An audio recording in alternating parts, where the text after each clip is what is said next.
వాస్తవం ఏందంటే నిజంగానే పేద ప్రజలకి చాలా ఎఫెక్ట్ జరుగుతుంది. ఏంటి మూసీ నది కాలుష్యం కావడం.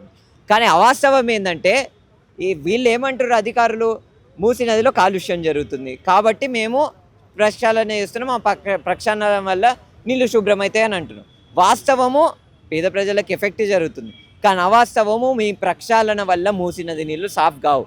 ఎందుకంటే మేము చదివినాం కదా, మీ ప్రీఫిజబిలిటీ రిపోర్ట్ చదివినాం, మీ డిపిఆర్ విడుదల చేసి ఇంకా క్లియర్గా అర్థమవుతుంది మాకు. మీరు 2024 నుంచి ఇప్పటివరకు 2 సంవత్సరాలు అవుతుంది. ఇప్పటివరకు మీరు ఎటువంటి కాగితం పెట్టలేదు. మీరు పెట్టిన కాగితాలలో మేము కనుక చూస్తే అసలు మీ దృష్టే లేదు నీళ్ళ శుభ్రత గురించి. మీ దృష్టి ఏముంది, ఎట్లా మనము ఏంటిది సిమెంట్ ఇద్దాము, ఎట్లా మనం కాంట్రాక్టర్కి ఇద్దాము, ఎట్లా మనం డబ్బులు దోచుదాము, ఇవే ఉన్నాయి. నిజంగానే ఆ పేపర్లలో నీళ్ళ శుభ్రత గురించి ఉంటే మేము అడ్వకేట్ చేస్తాము.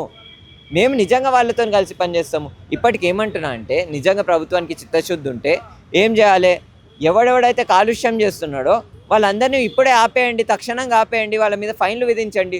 పూణేలో 500 కోట్లు ఫైన్ విధించిండ్రు.